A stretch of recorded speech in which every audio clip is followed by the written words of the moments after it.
Eccoci qua cari telespettatori nel nostro spazio con lo SPI CGIL, ma questa volta in studio abbiamo il piacere di avere in carne ed ossa Fabio Malaspina, segretario regionale SILP, sindacato di polizia della CGIL del Veneto. Ben arrivato, ben ritornato qui con noi. Grazie. Stavolta dicevo in carne e ossa perché una volta abbiamo fatto in via virtuale, ma avevamo dei problemi di connessione. Ed è sostituto commissario alla questura di Venezia, quindi operativo e sul campo. Per dire che cosa? Che quello che ci racconterà, consigli per le persone anziane, sono dettate da un'esperienza profonda, maturata in anni e anni di lavoro e di grande attualità, per cui non è una persona che non ha contatto con la realtà, no, ci lavora costantemente, perché poi i segretari sindacali della polizia sono persone che lavorano, vero? Assolutamente. Lavorano costantemente e hanno a che fare con la realtà. E la realtà che cosa ci dice? Ci dice che, rimanendo il tema specifico dei reati predatori e le truffe nei confronti dei cittadini e dei pensionati, quindi delle fasce della popolazione sicuramente più debole, hanno subito forti incidenze e forti aumenti anche ad esempio nel periodo della pandemia, anche nel 2020, che ha conosciuto sicuramente una forte riduzione dei reati dettati dal blocco della circolazione. Anche quelli nei confronti degli anziani, truffe in presenza o truffe anche online o via telefono, pur avendo registrato una diminuzione, comunque nel confronto sono comunque aumentati. Quindi è un tema che noi ci prestiamo molto volentieri nella collaborazione che ormai abbiamo da oltre 10 anni con lo SPI CGIL, con il quale ovviamente c'è piena sintonia culturale e politica, e diamo una mano per quello che siamo in grado di fare. O incontrando gli anziani nelle leghe, oppure in situazioni come queste provare a raggiungere con dei consigli che sono nella loro elencazione, poi vedremo, sono sostanzialmente anche molto semplici, talvolta pure banali, eppure tutti questi fatti di cui andremo poi a fare un breve elenco accadono quotidianamente nelle varie parti d'Italia, quindi non è tempo sprecato ripeterli e tornarci sopra anche con un filo di ironia, sperando che non capiti a nessuno. Esatto, mi piace il filo di ironia, però voi non dovete prenderla con ironia, dovete prenderla grandemente, seriamente, attenzione. Certo. Allora, bisogna difendersi, difendiamoci. Io direi anche dalla regia se possiamo mettere in onda questa slide, perché sembra impossibile, ma veramente bisogna tutelarsi, difendersi con grande attenzione, quindi informazioni corrette e soprattutto per cercare di stare il più sicuro e sereni possibili. Al come affrontare la quotidianità, partiamo dalla situazione in casa, che è il luogo dove adesso siamo costretti, e gli anziani soprattutto, segretario, sono costretti a stare o dovrebbero stare. Più degli altri, ma anche come gli altri, sicuramente. Beh, anche qui i consigli sono quelli classici, però sicuramente tenere le porte di casa chiuse con le chiavi dalla parte interna ma non inserite, ad esempio, cioè togliere, magari dare un giro di chiave e poi togliere la chiave. Togliere la chiave. Togliere la chiave, perché lasciare la chiave inserita, qualora il malfattore sia dotato di una certa tecnica e di certe strumentazioni, gli consente di infilare un filo che poi di fatto gli consente di girare la chiave in senso contrario. Quindi chiudere la chiave e togliere le chiavi. Ecco. Sicuramente la catenella, lo scrocco, qualcosa che aiuti a dare un secondo elemento di chiusura, e che è chiaramente utile nel momento in cui magari girando la chiave per aprirla e aprendo un po' la maniglia, comunque rimane la famosa catenella che ti consente magari di osservare, di vedere la persona che si presenta all'uscio, soprattutto nei condomini, soprattutto nei piani rialzati. Cosa diversa può essere magari un'abitazione privata, e quindi accertarsi fisicamente di chi è alla porta, ed eventualmente, come poi vedremo, alcuni soggetti si presentano o come appartenenti alle forze di polizia piuttosto che usano tante strategie, poi le vediamo. Comunque intanto questo è proprio quello, e quindi chiaramente non lasciare le chiavi sotto lo zerbino quando si esce. Questo penso sia ormai da superare ampiamente. In molte zone, soprattutto quelle rurali, dove ancora resiste una sorta di solidarietà, di conoscenza reciproca, molti lasciano la casa con la porta aperta, non è il caso assolutamente di farlo. Caspita, no, non lasciare la porta, questo assolutamente, anche se un giardino... evidente, ma non va fatto. Esatto, non ho fatto benissimo a dirlo, però è vero. Poi tra l'altro se si esce di casa, quello vedevamo anche appunto nella prima slide, lasciare dei segni come se si fosse in casa, no? La luce accesa, certo. la televisione. Se uno si assenta per un'ora, 2 ore, perché non lasciare una luce accesa in casa?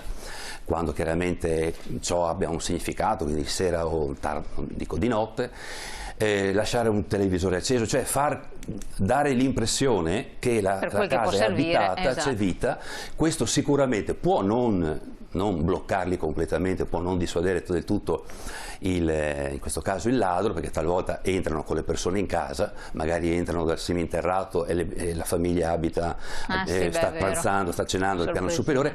Anche questo non è un elemento che ti mette totalmente al sicuro, ma può aiutare, perché poi un ladro di fronte a un'abitazione buia e chiusa e un'abitazione con luci accese, un televisore che va, sicuramente punta prima su quella chiusa. Chiaro, chiarissimo. Beh, magari dotarsi di antifurti, qualche cosa, costano anche poco. Assolutamente sì, rispetto a 10-15 anni fa ora un antifurto è estremamente più economico, è molto più, sono anche da un punto di vista realizzativo, non richiedono lavori di taglio dei muri, inserimento di canalette e quant'altro, ci sono a batteria, wifi, piuttosto, sì, con la possibilità poi di vedere, di essere remotizzati, per cui se non è magari l'anziano, però le immagini potrebbero essere girate su un tablet, su un smartphone del figlio, che allora anche a distanza può comunque dare un occhio all'abitazione dei genitori con genitori presenti, certo. Chiaramente lo può fare anche quando i genitori sono in vacanza e quant'altro, però si può fare, basta essere d'accordo, chiaramente si può controllare l'abitazione a distanza. Questo è importante. Vediamo un po' la slide successiva, che dice un'ovvietà che però non è tanto ovvia, perché si tende a lasciare segnali a destra e a manca, così anche ai vicini, chiacchierando, parlando a voce alta, di quel che si fa, e quindi tutti sanno da quando a quando stai via, dove vai, e quando soprattutto non ci sei e non torni. Certo, qui diciamo il ragionamento è double face, nel senso, da una parte si dice trova dei contatti a cui lasciare qualche riferimento, che può anche essere un vicino, se uno non ha la possibilità di lasciarlo a un figlio o a un fratello, per cui che qualcuno sappia che ci si assenta per un giorno piuttosto che per una settimana indubbiamente è utile, anche per lanciare l'allarme nel caso in cui si sentissero rumori o si vedessero cose all'interno dell'abitazione che si sa che è disabitata dagli abitanti. Contemporaneamente però dall'altra parte queste informazioni non vanno date a chiunque e non vanno ripetute decine di volte, perché altrimenti rischiamo nella super informazione di facilitare un percorso che poi arriva la notizia anche a chi la notizia ne può farne un uso distorto. Quindi anche lì, qualora l'abitazione si presti, non tutte ovviamente si prestano, perché non lasciare, ci sono anche dei temporizzatori che ti spengono una luce, te ne accendono un'altra, e magari se uno si sta in vacanza una settimana si può anche provare a lasciare una luce accesa. Informare qualcuno indubbiamente sì, però selezionarlo. E quindi in numero ridotto e su un rapporto di fiducia che si ritiene ben riposta. Assolutamente, poi magari ci sono anche gli anziani tecnologici, su Facebook non dare notizie che si sta andando, assolutamente. Questa è l'altra cosa. Sei in vacanza, qualche foto sì, ma magari appunto a qualche amico, ma non decisamente fare la cronostoria della vacanza in Facebook in tempo diretto con tutta la famiglia in video o in foto, perché a quel punto qualcuno potrebbe riconoscerti e provare a... Certo. E ce ne sono. Poi si dice non mandare ad aprire i bambini la porta, sembra una banalità, però è una cosa estremamente diffusa, e non aprire in automatico il portoncino. Certo. Quindi vediamo un po' la slide successiva. Sconosciuti alla porta, se sei in casa tieni la porta protetta, chiusa a chiave o con la catena di sicurezza, e non aprire agli sconosciuti. Categorico questo, Assolutamente sì. C'è sempre tempo per aprire, prima accertiamo chi è, e poi questo purtroppo lo constatiamo per esperienza quando magari andiamo per qualche motivo nei condomini, suona un campanello, magari anche a caso, e la prima cosa, la stragrande maggioranza dei casi, il portoncino giù viene aperto in automatico senza nemmeno aver capito chi c'è giù. E quindi già questo abbatte una barriera, la barriera del condominio, quindi del portone principale. Poi se una volta che sei dentro e non hai un obiettivo prefissato, l'appartamento al secondo piano, ma tutti potrebbero andare bene, allora lì si tratta di provarci, no? E provi con il primo piano, e se qualcuno ti risponde lasci perdere, e magari là dove invece non risponde nessuno potrebbe provare a entrare. E questo, diciamo, anche questa è una cautela che andrebbe fatta, va un po' in contrasto con il fatto che magari suona il campanello al quarto piano, dice chi è, posta piuttosto che corriere, viene aperto il cancello e dopo potrebbe succedere qualcosa. Assolutamente. Nella stragrande maggioranza dei casi non succede comunque, non succede, infatti. Perché tutti i giorni succede questo però dappertutto. bisogna stare attento. Vediamo un po' la slide successiva, così la lasciamo lì ferma, perché è anche abbastanza lunga, ma intanto noi la raccontiamo. Che molti furti in casa si possono anche evitare rispettando alcune semplici regole. Assolutamente.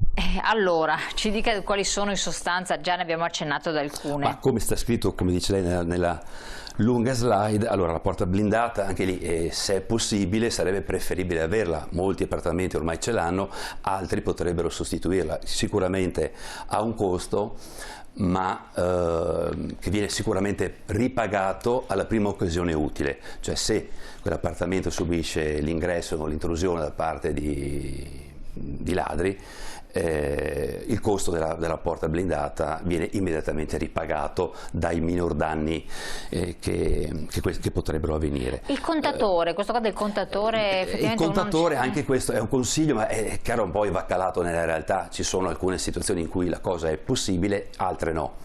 Se fosse possibile il contatore andrebbe protetto all'interno di una cassetta metallica, chiaramente deve essere dotata di chiavi, peraltro sono chiavi universali che devono essere a disposizione anche degli operatori delle società, quindi non è una blindatura particolare, però ci sono condomini, me ne viene in mente uno recentemente, che una volta entrati nel portone d'ingresso c'è l'ascensore da una parte, le scale dall'altra, la porta delle cantinette e una porta all'ambiente contatori, quindi una porta normale, non chiusa, senza chiave, che dovrebbe invece avere la chiave e in possesso dei condomini ed eventualmente chiaramente dell'amministratore di qualche altro soggetto, e quindi con 3 gradini si entrava in una stanza leggermente sottostante in cui erano presenti tutti i contatori elettrici, tutti i contatori del gas e tutti i contatori dell'acqua di un condominio.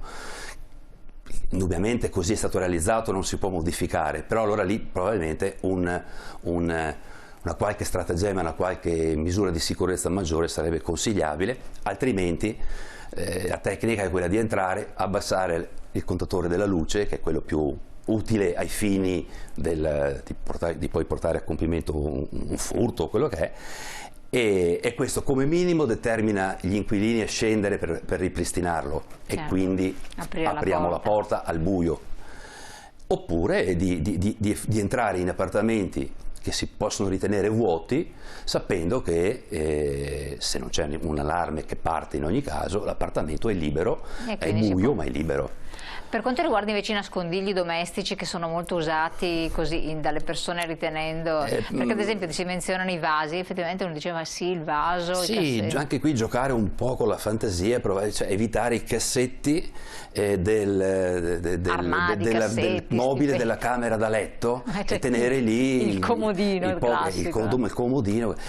Detto questo, e quindi perché non nascondere in cucina dietro i barattoli del caffè, dello zucchero, qualcosa che abbia un significato, cioè inventarsi un attimo di idee. Stare anche attenti. La camera da letto è la stanza da tenere, in cui conservare meno possibile denaro, oro e quant'altro, proprio perché già è la stanza dove loro come dire, puntano per primo. Un consiglio che sta in questa pagina è che troppo spesso capita ai colleghi, quando negli uffici prendono le denunce per furto, sentono, quando glielo dicono, il cittadino che ha subito il furto dice averci pensato prima, è quello di fare una serie di foto dei propri beni, perché la foto, ma anche proprio di dettaglio, la fede con la data di matrimonio piuttosto che il nome, le varie, cioè tutto quello che ha fotografare i documenti, perché la foto non sostituisce il documento, però sicuramente consente quantomeno di fare una denuncia più agevole, avendo tutti i dati a disposizione. Questa è una Quindi cosa fotografare e riprendere, ma direi che fotografare è sufficiente, e poi conservarle in modo che all'evenienza siano in qualche modo, sono sicuramente molto utili ai fini delle indagini, anche perché quando gli uffici di polizia recuperano refurtiva, solitamente mettono nei giornali delle comunicazioni per cui chi ha subito dei furti può presentarsi al commissariato tot dalle alle, presentarsi con la denuncia, ma accompagnata anche dalle foto dei propri oggetti, mette anche noi nelle condizioni di, come dire, sentirci veramente in grado di restituire il tal bene all'effettiva persona proprietaria. Ma poi un'altra cosa, se magari si nascondono in casa chissà dove soldi o cosa, è bene che almeno una persona della famiglia estranea alla persona che l'ha fatto ne sia a conoscenza, perché succede che poi queste cose non si ritroveranno mai più, oppure quando si cambia la valuta, anche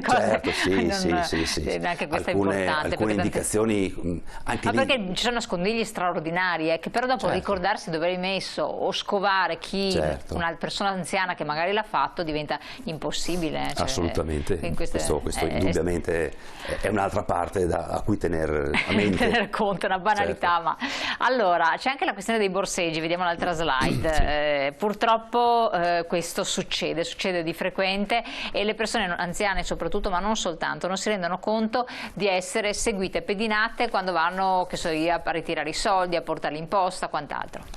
Assolutamente sì, anche qui grande cautela. Bisogna dire che negli anni, anche perché diventano anziani una fascia di popolazione che 10-15 anni fa non lo era, e quindi l'utilizzo e il ricorso a mezzi di pagamento elettronici sono sicuramente aumentati, e la fila agli uffici postali per il ritiro delle pensioni non vede l'afflusso che si registravano anche soltanto 10 anni fa. Oggi, vuoi anche in questo periodo particolare in cui le pensioni vengono pagate non tutte lo stesso giorno ma scaglionati per evitare l'assembramento, questo sicuramente aiuta.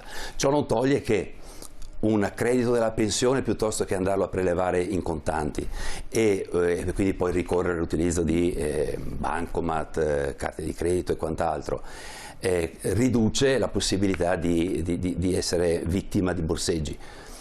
Poi anche lì, nel momento in cui comunque uno, che sia perché va a ritirare la pensione, che sia perché va a ritirare al bancomat una certa somma di denaro contante, accanto alle cautele di accertarsi che accanto a sé, nel momento in cui si digita il PIN, non ci sia nessuno, è anche quello comunque di separare almeno in due distinti porzioni, diciamo così, il denaro ritirato. Basta metterlo uno nella tasca destra e uno nella tasca sinistra, qualora succedesse uno scippo, in una delle due mani, in una delle due tasche riescono ad entrare, non in tutte e due.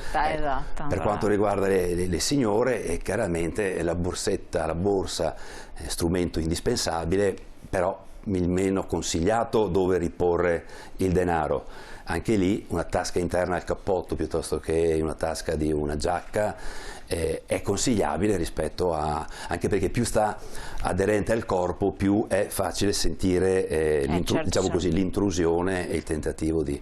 E qui dopo, tra l'altro, la borsetta tenersela ben stretta, non dove esposta alla strada, se magari si cammina per strada, assolutamente, perché poi uno strappo che porta via la borsetta fa cadere la persona, l'anziano si può fare anche molto male. Tecnicamente... Quindi questa è l'ultima slide degli scippi, un po' da far vedere anche. Sì, esatto, tecnicamente poi il borseggio e il scippo sono due furti. Il borseggio però avviene con un'abilità, con un'agilità che da un punto di vista fisico non comporta, non dovrebbe comportare assolutamente nessun tipo di conseguenza, se non constatare successivamente l'asporto del prodotto, diciamo del portafoglio, del denaro.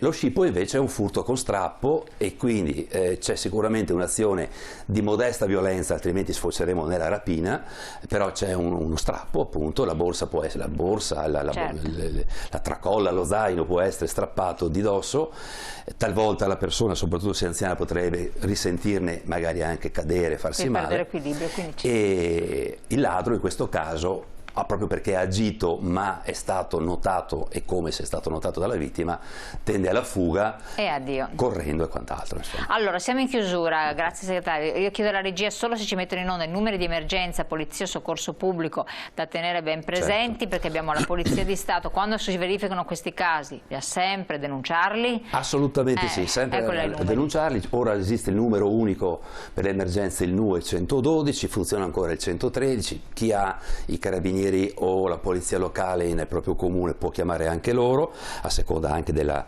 vicinanza rispetto al capoluogo, e denunciare sempre, assolutamente, anche se si ritiene che per sé possa non avere alcun effetto pratico, perché magari non mi hanno rubato documenti, mi hanno rubato soltanto denaro, quel denaro non lo recupererà la polizia, di conseguenza non faccio la denuncia. Però a voi serve per avere un po' il quadro della situazione, sì, per intervenire in modo... Da diversi anni, dal 2012, quindi andiamo quasi verso i 10 anni, ci sono strumenti informatici sempre più sofisticati che consentono, sulla base di dati che vengono inseriti quotidianamente proprio dalle divisioni anticrimini che raggruppano, che ricevono tutti i dati dagli uffici territoriali, vengono immessi in una banca dati i dati vengono analizzati e studiati, e quindi si può, non dico prevedere il reato, ma sicuramente elaborare delle mappe di incidenza di singoli reati. Avete capito, quindi è estremamente importante. Allora, segretario Fabio Malaspina, grazie del suo intervento, l'avremo ancora con noi perché ci sono altri consigli da dare, certo, altre situazioni di rischio. Noi intanto la lasciamo, voi vi lascio alla pubblicità, restate con noi perché la trasmissione con gli altri nostri ospiti incomincia subito dopo.